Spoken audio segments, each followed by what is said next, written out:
선유고등학교 교육봉사 동아리 페르보르 차장 이다연, 이민영입니다. 선유고를 대표하는 교육봉사 동아리인 만큼 교육에 관한 다양한 토론, 모의 수업, 아동복지기관 봉사활동, 그리고 선유고 학생들이 자유롭게 공부에 대한 고민을 털어놓을 수 있는 모물 등을 진행하고 있습니다. 끝이 보이지 않는 코로나 사태로 인해 학습 습관과 생체 리듬이 무너져 많은 학생들이 걱정하는 소리가 여기까지 들리는데요. 교육봉사 동아리 페레보르인 만큼 이번 포포페스타를 통해 여러분들과 함께 공부에 대한 꿀팁과 플래너 작성 방법에 대해 이야기해보려고 합니다. 스터디 윗 페르보르, 지금부터 시작하겠습니다. 공부를 어떻게 해야 하고 어떻게 계획을 세워야 하는지 한 번쯤 고민해보지 않았나요? 고민을 가진 학생들을 위해 페레보르 친구들이 공유한 꿀팁을 과목별로 정리해 알려드리겠습니다. 첫 번째, 국어는 작품을 해석하는 사람의 관점에 따라 그 작품에 담긴 의미나 가치가 달라질 수 있는 과목입니다. 그렇기 때문에 학교 수업 시간에 필기를 꼼꼼히 하는 것이 가장 중요합니다.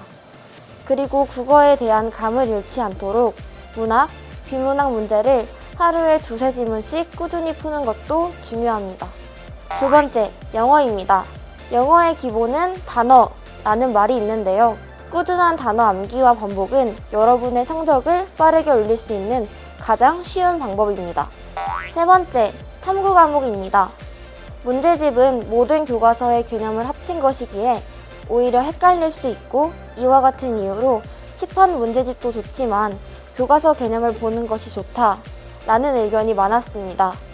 교과서, 필기, 학습지 등을 참고하여 개념 노트를 작성하고 자신에게 맞는 난이도의 문제를 차근차근 풀고 오답을 확실히 하는 것이 중요합니다. 마지막, 수학입니다.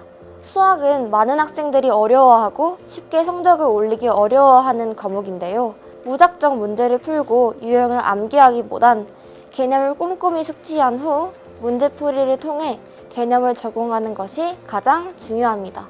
안 풀리는 문제가 있다고 바로 답지를 보거나 포기하지 말고 문제 속 힌트, 개념을 다시 짚어보며 도전하는 것이 중요합니다. 여기서 잠깐! 이와 같은 방법으로 공부를 하지만 쉽게 성적이 오르지 않고 부족한 부분을 찾기 어렵다고요? 그런 친구들을 위해서도 준비했습니다. 위에서 언급했던 바와 마찬가지로 공부는 무작정해서는 효율성이 떨어지고 체력적으로만 지칠 가능성이 높습니다. 여기서 우리가 확인해야 할 공부를 잘하는 사람들의 확실한 공통점은 자신이 무엇을 해야 하는지 명확하게 알고 그렇기 때문에 해야 하는 일을 바로 실행에 옮길 수 있다는 점입니다. 공부를 시작하기 전 오늘 내가 해야 할 일을 꼼꼼하게 적는 그 10분이 하루의 능률을 정하게 됩니다. 또한 플래너를 작성함으로써 내가 해낸 일들을 표시하고 성취까지 한눈에 보기 쉽기 때문에 또 내일의 동기부여로 이어지게 되어 자신에게 긍정적인 영향을 줄 수 있습니다. 그 바쁜 삶을 살아가고 있는 학생분들의 마음을 누구보다 더 잘 알기에 플래너 사용 꿀팁을 실제로 제가 사용하고 있는 작성 방법과 함께 공유해드리도록 하겠습니다. 정말 다양한 양식의 플래너들이 존재하기에 자신에게 맞는 플래너를 찾아 사용하면 되는데요. 저는 그중 가장 기본적인 양식인 태스크 양식을 가지고 설명해 보겠습니다.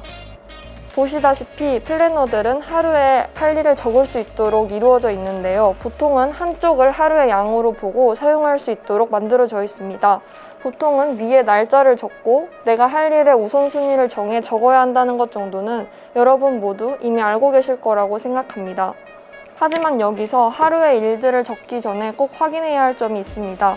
하루하루 계획을 세우는 것도 정말 중요하지만 그렇게 하다 보면 전체적, 장기적으로 보았을 때 빠지는 일들이 생길 수 있습니다. 그렇기 때문에 포스트잇이나 다른 종이를 사용해서 내가 이번 달이나 이번 주 안에 끝내야 하는 일은 따로 정리해놓고 하루하루 플래너에 그 일들이 모두 빠지지 않고 들어갔는지 확인하는 것이 중요합니다. 이 과정을 거쳤을 때는 전체적으로 내가 해내야 하는 일들의 양을 확인할 수 있기 때문에 동기부여도 되고 더욱 정확하게 일들을 처리할 수 있습니다.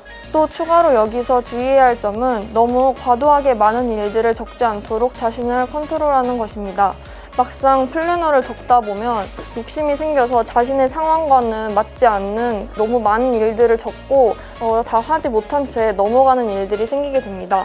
이렇게 되면 내가 이미 충분히 많은 일들을 해냈음에도 불구하고 아직도 할 일이 남았다는 사실에 죄책감을 느끼게 될 가능성이 높습니다. 그렇기에 꼭 그날의 자신의 상황이나 컨디션 등을 고려하고 하루에 할 수 있을 만큼의 공부의 분량을 적는 것이 중요하며 최소한 내가 적은 일 정도는 그날 꼭 해낼 수 있도록 노력하는 것이 가장 중요합니다. 여기서 여러분들이 꼭 알고 계셔야 할 점은 플래너는 완수하기 위해서만 적는 것이 아니며 계획은 바뀌라고 적는 것이라는 점입니다. 자신을 자책하기보다 자신이 하지 못하고 넘긴 일들을 플래너 밑에 이렇게 꼼꼼하게 체크해 놓고 하루 자신이 가장 여유로운 날을 정하고 그 일들을 해결한다면 더욱 완성도 있는 플래너 사용이 가능할 것입니다. 또 과목별로 색깔을 지정하거나 옆에 타임테이블을 활용하여 각 과목별 소요 시간을 적어 놓는다면 내가 그날 어떤 과목을 집중적으로 했는지 또 내가 부족한 과목은 무엇인지 한눈에 파악할 수 있습니다. 플래너는 누구에게 보여지기 위해 쓰는 것이 아니기에 개인의 공부뿐만이 아닌 수행평가, 학원 숙제까지 표시해 실질적으로 내가 사용할 수 있는 여유 시간을 확보하고 확인하는 것이 가장 중요합니다. 마지막으로 플래너 앞장 먼슬리의 시험 일정이나 중요 일정들을 표시해 두는다면 정말 이보다 알찬 플래너 사용 방법은 없을 것이라고 생각합니다. 정말 공부가 하기 싫은 날은 플래너나 다꾸를 통해 기분 전환도 해보세요. 그럼 여기까지 플래너 사용 꿀팁과 작성 방법에 대한 소개였습니다. 페르보르가 여러분께 전달한 공부에 대한 꿀팁과 플래너 작성 방법이 도움이 되었으면 좋겠습니다. 그리고 여기까지 영상을 본 학생분들께 응원의 이야기를 전하고 싶은데요. 시작이 반이라는 말이 있듯이 공부에 대한 열정을 가지고 이 영상을 끝까지 함께 했다는 것 자체만으로도 굉장히 대단하다고 생각합니다.